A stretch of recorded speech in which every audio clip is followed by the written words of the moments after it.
When the PlayStation 5 came out towards the end of the 2020, everyone that managed to get a PlayStation 5 got Astro's Playroom included with the console.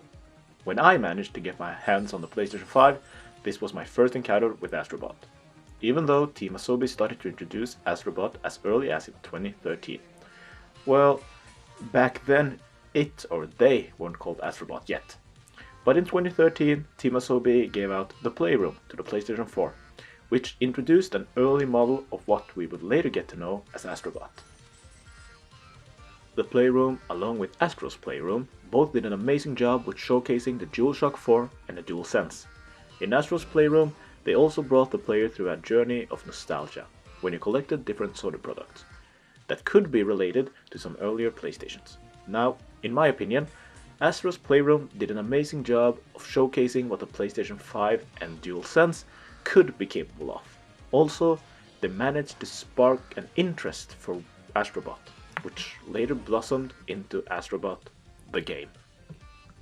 Fast forward, and Sony has kinda gotten their own mascot, and with that, also a new game. I always thought of Crash Bandicoot as the mascot, but yeah, he's on multiple consoles now. Astro Bot, which came out in 2024, was a game that I knew I had to buy. Now, I bought the game on release day, and I have to admit that I paid $65 for it, which I thought was a little bit pricey for the game. I mean, I knew somewhat of what I could expect, but I was unsure if they actually had included enough to make the price justifiable. Without further ado, welcome to a noob's introduction to Astro Bot on the PlayStation 5.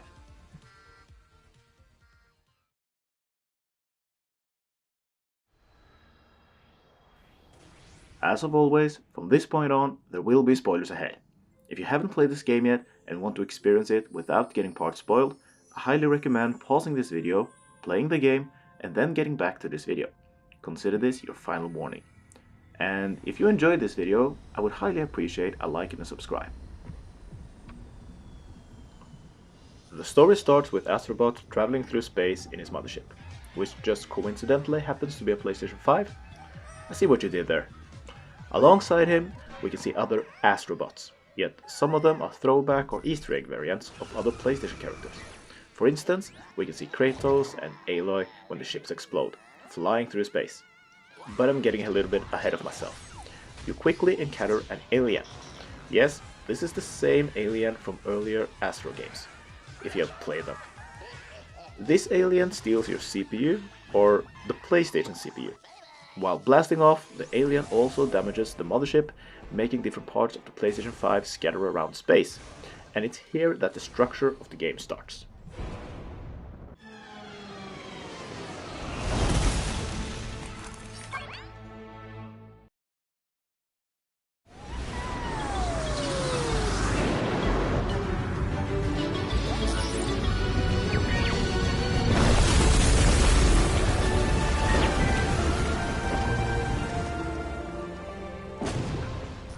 Some of the gameplay did remind me a little bit of a hybrid between Mario 64 and Crash 3. You have your crash site as your main hub or world. This is also where Rescue Bots gets transferred to, and later on you unlock different shops here. You can also see other resemblances to Crash Bandicoot and Super Mario when it comes to different humorous elements, as well as the colorful and vivid worlds. This art style or graphic style is by no means showing off a hyper-realistic world with amazing realistic details, but I think it's alright. This art style gives off a more cartoony vibe, which may be appealing to both young and adult players. Well, as you quickly realize, your main objective is to collect the missing parts to your mothership, while also gathering your crew of bots. And let me just say, some of these bots are a real trip down memory lane. In my opinion, this is probably one of the biggest positive things this game has got going for it. Plenty of these bots are throwbacks to earlier PlayStation games, which gave me motivation to actually put down some hard work and find most of them from the start. The controllers are as they used to be in Astro's Playroom. X to jump and press and hold it to float or fly in the air with your laser boots. Square to throw a punch, and hold it to charge up your spinning move. And of course the joysticks to move both you and the camera around. However, with added power-ups and abilities are two changes depending on what power you have. And while we're on the subject of the controllers, this was probably one of the biggest successes of Astro's Playroom. Team Asobi managed to introduce and utilize the DualSense in a brilliant way, and in this sequel they are continuing strong. I didn't play the game with the Dual Edge controller, but the adaptive triggers and haptic feedback of the DualSense controller works amazingly well with Astro Bot. Or should I say that Astro Bot works great with DualSense? The haptic feedbacks give a unique tactile experience throughout the game, and the adaptive triggers really makes it feel like you sometimes are holding on for dear life.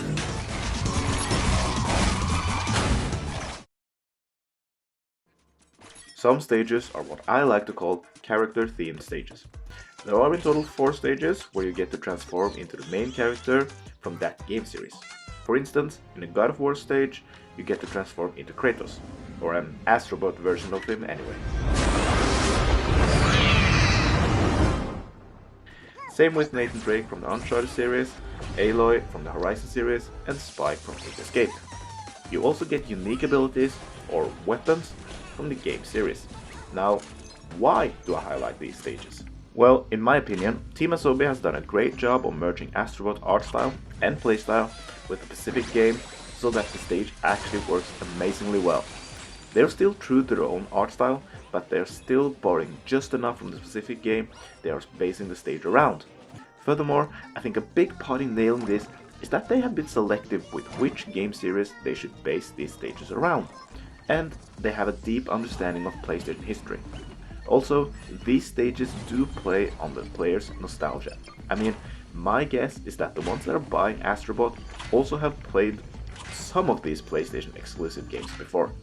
So, this will probably take the player back down memory lane.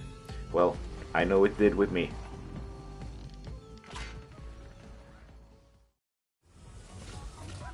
Astro Bot plays as a basic platforming game where the majority of stages follow the same recipe. Find X numbers of bots and 3 puzzle pieces. Sometimes there's a portal as well, but more about that later.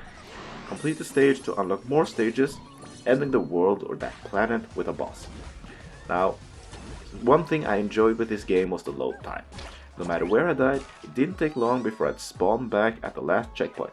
This is thanks to the PlayStation 5's SSD. So again, we can see that Team Asobi utilizes the hardware in a good way. But this also moves onward into something that I didn't like, and that was that there were plenty of checkpoints, so death didn't mean much in this game. This did give me some freedom to try different strategies on how I would complete different parts of the stage, but it also gave me a much more care attitude towards death in this game. I wouldn't say that this is a hard game or a difficult game, but you could experience that the stages moved up in difficulty throughout this game.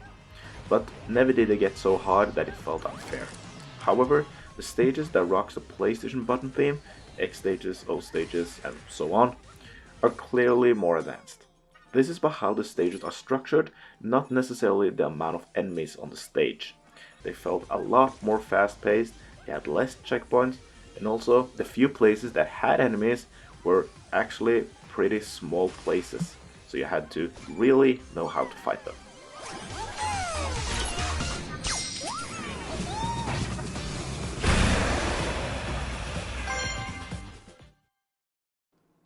Now, I've been a PlayStation boy throughout my whole life. I started with the PlayStation 1 and moved through every console that they launched.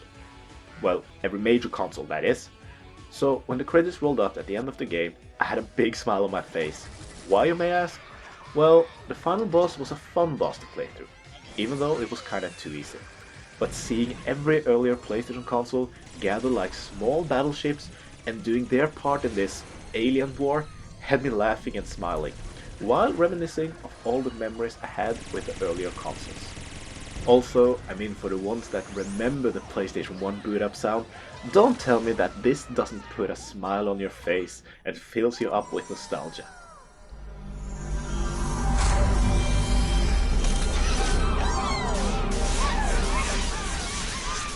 Later on, Sony even released a 30-year anniversary gift to all PlayStation 5 owners, with this boot up as the new boot up for the PlayStation 5. They must have seen how many people got nostalgic by this through Astro Bot. Too bad that they didn't keep it around. So, moving closer to the end of the game, who would have thought that Astro Bot was going to sacrifice himself? Just kidding. I mean, seeing that smile and almost coming to terms with saving all of his friends, Astro Bot sacrifices himself, paying the ultimate price. So, did you really think that Team Asobi and Sony would kill off their new mascot already? Even though this was a nice gesture, I never actually thought that they would kill him off. After seeing how big of a success this game has been, this would be a stupid move from Team Asobi and Sony to actually kill him off. However, I do love a sad ending, and I would actually not be too mad about it if they had kept it on.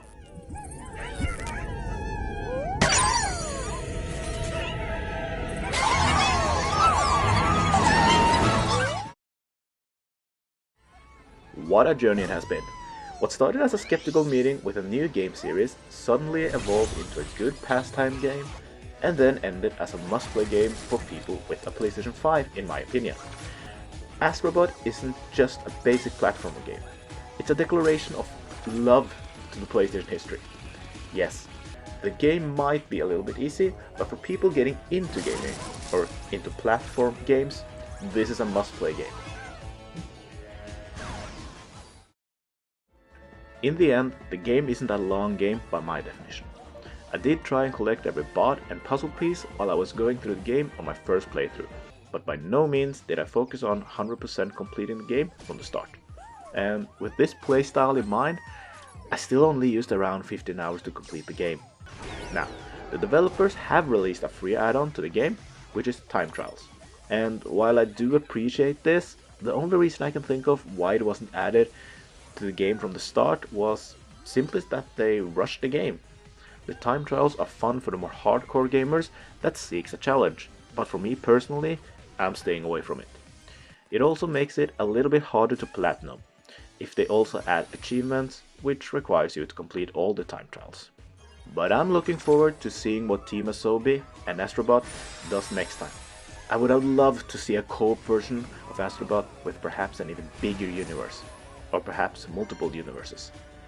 Anyway, as I mentioned earlier, Sony might have just gotten themselves a new mascot, so I don't think Astro Bot's journey ends here.